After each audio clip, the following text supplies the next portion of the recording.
다음 주 국회에서는 윤석열 검찰총장 후보자 인사청문회와 대정부 질문이 이어지고 추경 예산안 심사도 본격화할 것으로 보입니다. 윤 후보자의 상징성이 큰 데다 북한 목선 사건과 또 일본 수출 규제 같은 대정부 질문 현안도 많아서 여야의 공방이 치열할 것으로 전망됩니다. 김영수 기자입니다. 윤석열 검찰총장 후보자 인사청문회를 앞두고 여야는 증인 채택부터 신경전을 벌였습니다.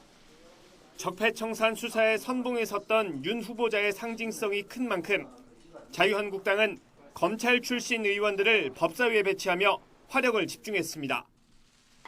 윤 후보자 처가를 둘러싼 의혹을 제기하는 한국당의 공세에 민주당이 황교안 대표를 소환할 국정원 대선 개입 사건 카드를 꺼낸다면 전면전으로 번질 가능성도 큽니다.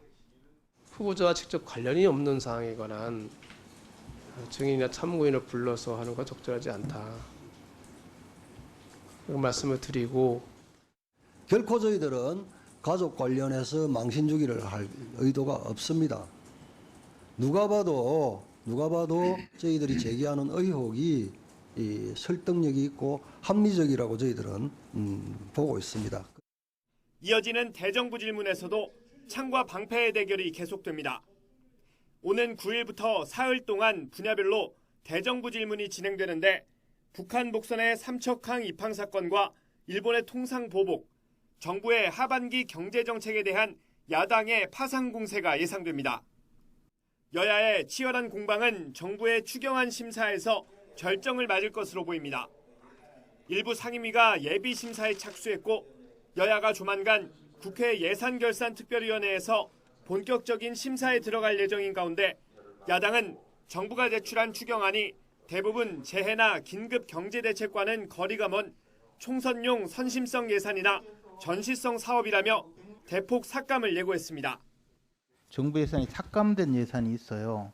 그걸 그대로 다시 붙여가지고 여기 추경에 내놓으면 이거는 불법적인 것 아닌가요?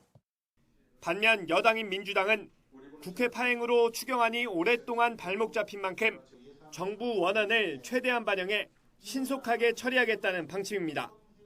강원도에 산불 관련된 관광 관련된 예산이 포함되어 있고요. 흔히 야당에서 우려하고 있는 총선용 선심정책 예산 이런 거는 거의 문화관광부 추경안에는 포함되어 있지 않은 것으로 보입니다. 패스트트랙 전국 이후 오랜 파행을 거친 뒤 정상화 과정에 있는 국회가 굵직한 현안 앞에서 또다시 만만치 않은 여야 간 힘겨루기를 앞두고 있습니다. YTN 김영수입니다.